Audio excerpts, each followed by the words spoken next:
Alright, so narating na natin yung pinakadulo. Itong Ronggot. Mga ibang bahay dito, tinaas.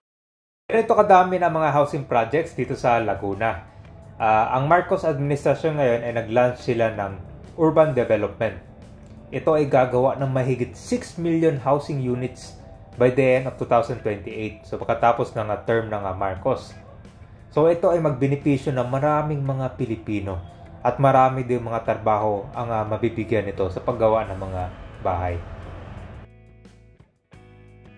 So isa sa mga naging problema ng mga nakatira sa mga danger zone kabayan ay mahal yung housing cost. Kaya napipilitan silang tumira sa mga area na kung saan makatipid sila. At the same time, yung mga ibang lugar naman dito karamihan ay danger zone. Katulad lang itong i-feature natin. Ito yung mga bahay dito sa Ronggot ng Calamba, Laguna to eh. Ito yung mga nakatira malapit dito sa Laguna, Debay. So ito yung mga unang tatamaan dito kapag nagkaroon ng bagyo o malakas na hangin. So dinadala sila sa evacuation center. So dito alamin natin yung sitwasyon. May mga ibang bahay pala dito na nasira na, iniiwan na siya. May mga ibang simbahan, school dito na inabandonado na siya dahil patuloy sa pagtaas ng level ng tubig. So ito po yung mga nakatira halos nasa kalagitnaan na ito ng Laguna, Debay.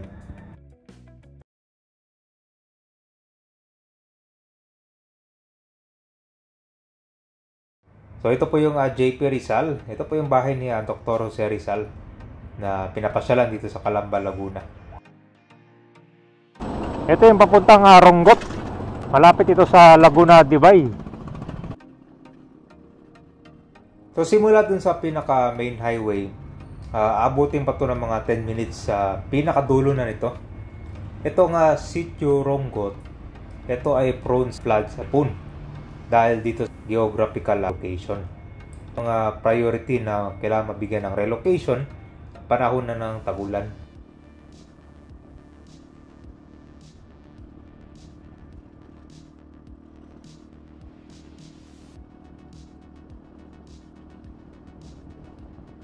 So kung yung iba naman kabayan, pinili nila tumira malapit sa Metro Manila.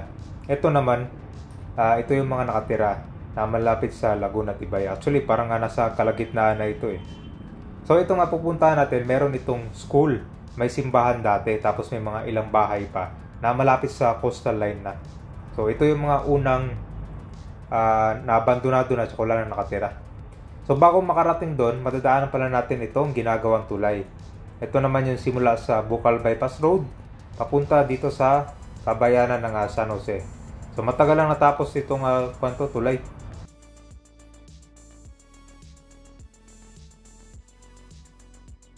So dito sa bungad tinatawag nilang Ronggot Bukid. Tapos sa dulo naman yan naman yung Ronggot Dagat.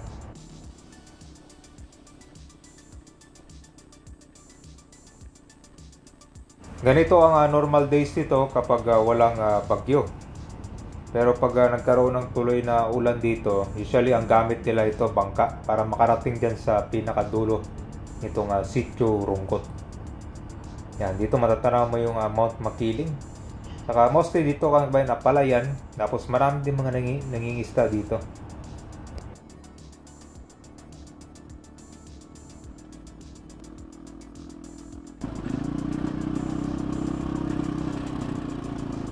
Dito dagat to.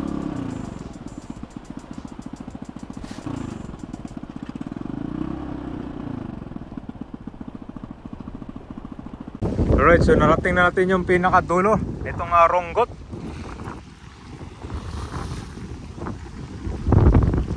Dito kabay matatanaw mo talaga yung dito bukid. Doon tayo galing di ba? Yan po yung Wonder Island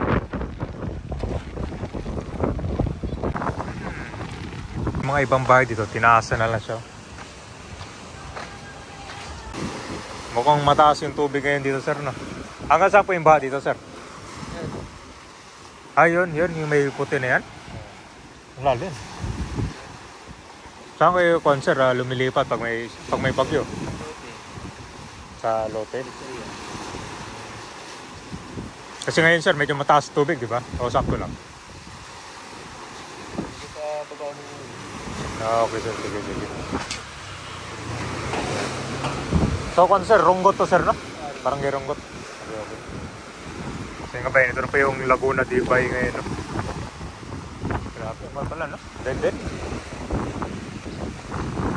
Marami pala mga akon dito, residential area. Ito sila ay malapit na dito sa, ano? Sa Laguna Tibay.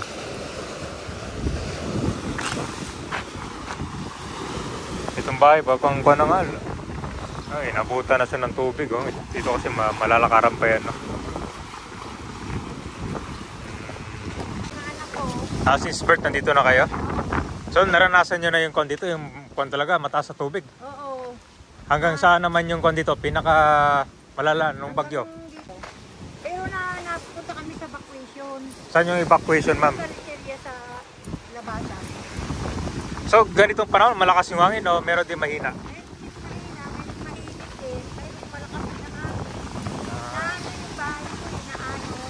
Ano to ma'am? School to dati? Di bahay ko yan. School ito. Saan yung school? Ito. Ito yung school. So itong school wala na? Wala na po. Hindi pinapasukan. Saan yung school ma'am? Yan. Ito? Oo. Mali. Ito. Yan. Yung mga apo namin doon na nag-aaral sa Lecheria. Ah. Naglalakad sila. So itong Rongot Elementary, hininto na. Oo. Bakit ma'am? Sabi nila, delikado daw kasi nga yan. Oo nga pala no, kasi malapit kayo sa kon talaga. Oo. Sa tubig. Tapos ito ma'am, ito yung stage dati. Oo, yan. Mga anong taon po nag-stop ng operation to? Ay, matagal pa yung... Matagal lang nahinto to. So ibig sabihin yung baha dito maabutin to hanggang? Nagpatan po dito hanggang doon. So ito lubog to? Hindi po hanggang dyan. Hanggang dyan lang. Yan sa amin, talagang mabot ang tubig sa bahay namin. Sisira ang mga biting namin, taig. Ganun. Pero at least kon ma'am, hindi pa kayo binibigyan ng relocation dito? Kagaya ko po, hindi ako mabibigyan kasi senior na po ako eh. May Oo. ako po akong inaalaga. So dapat yung apo mo na lang mag-apply ma'am no? Eh, mali, grade 6 pa lang. Grade 6 pa lang po yung apo ko. Ngayon, hindi naman ako nakakapagpa-apply. Kasi tigis mo babayaran ma'am, ilang taon ka na? Oo, eh, 64 na ako. Abutin ka ma'am. Pero doon dati ang bahay namin, yung bahay na ng mister ko, natangay lahat yung tubig ng bahay. Natangay lahat? Oo, kaya yun, nihintay namin kung mabigyan kami ni Vice Mayor kung pinasang tulong na materyales. Gagawin, magtatayo lang ulit ng bahay Oo, dito. Ayan, temporary lang na tinayo namin yan, oh. Kawayan lang. Sama, ito, Oo, yung bahay niyo. Yung bahay ko. Tayo-tayo lang ng kaunti sa kubo. So hindi kayo nangangamba dito ma'am, kaya Hindi naman, ay kinasanayan na. nasanay na. Wala namang kabaikitan malilipat. Sige. Sa ma'am, ito. Ito. So ito ma'am, ano to, dating may building? Ha? Korte ng itik ng mga itik. Korte? Korte. Mga itik. Ito. Korte ng itik. Yung lalagyan ng mga itik, talaga. Okay.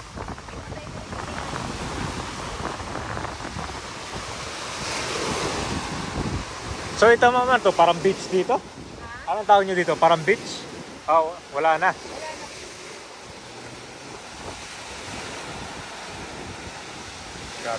Meron din pala nakatira dito. So ito yung bahay ni mama. So nung huling bagyo ma'am, hanggang saan yung tubig dito? Pasok po sa loob ng bahay namin. Pasok sa loob ng bahay nyo? Pero ito natira yung bahay namin. So meron kayong kon dito, kuryente? Wala po akong kuryente, solar lang. Solar lang? Wala namang pambayad. Kasi mayroon din magkuryente dito no, para safe no? So itong mga bahay dito, gawa lang siya sa mga light materials. So bago lang pala naka-recover to sila kasi itong bahay nila nasira na nung huling bagyo. Halos sa sobrang lakas kabay na yung mga ibang gamit dito nawala na, naubos. Tinangay na siya ng tubig. So isang community dito, meron na rin mga pakaunting pamilya. Kasi yung iba, lumipat na sila ng location. So yung ibang bahay dito, tuloy na lang inabandonado. Wala mga nakatira. Dito sa bahay, mama, may nakatira ba dyan? Wala, nasa abroad ang asawa niya. Nasa Kabuyaw ang asawa. So meron pa nakatira dito? May nakatira, kaya lang nasa Kabuyaw siya. Nang babantay dyan. So ano to? Mabait naman yung may-ari.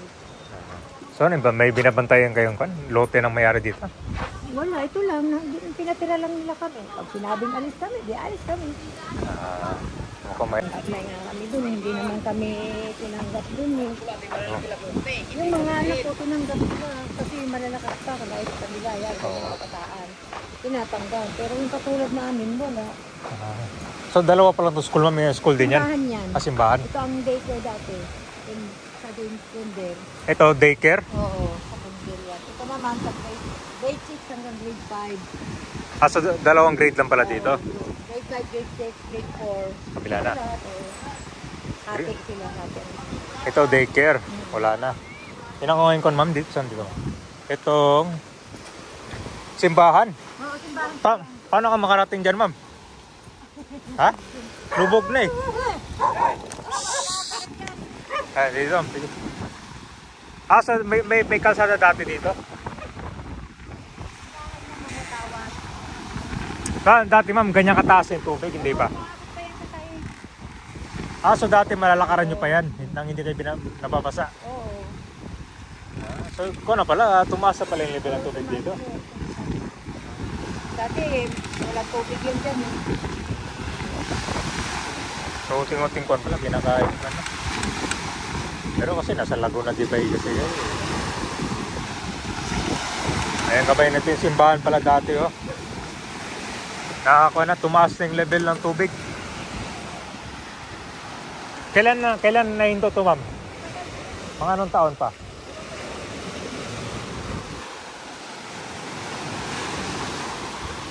So ito kabay, no, abandonado na yung simbahan, no?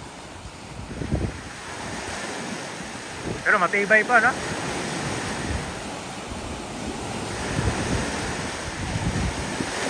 So unting-unting lumulubog to. Ganyan nakataas yung level ng tubig dito.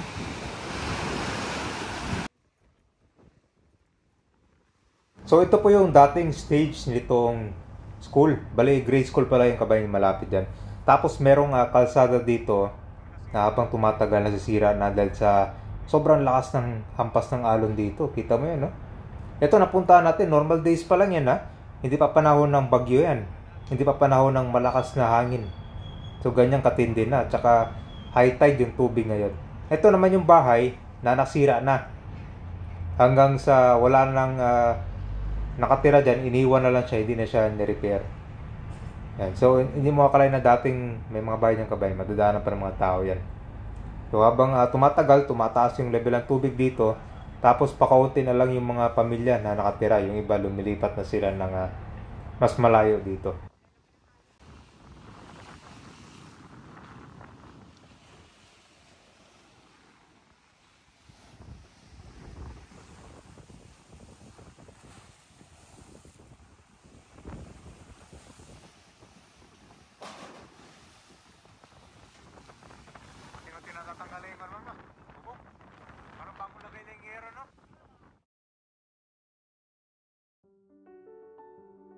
So isa itong sitio Rongot dito na prone sa flooding dahil sa geographical location.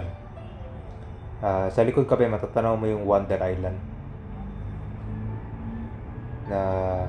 Pero dito meron daw dadaan na project, yan po yung Laguna Lakeshore Road Network.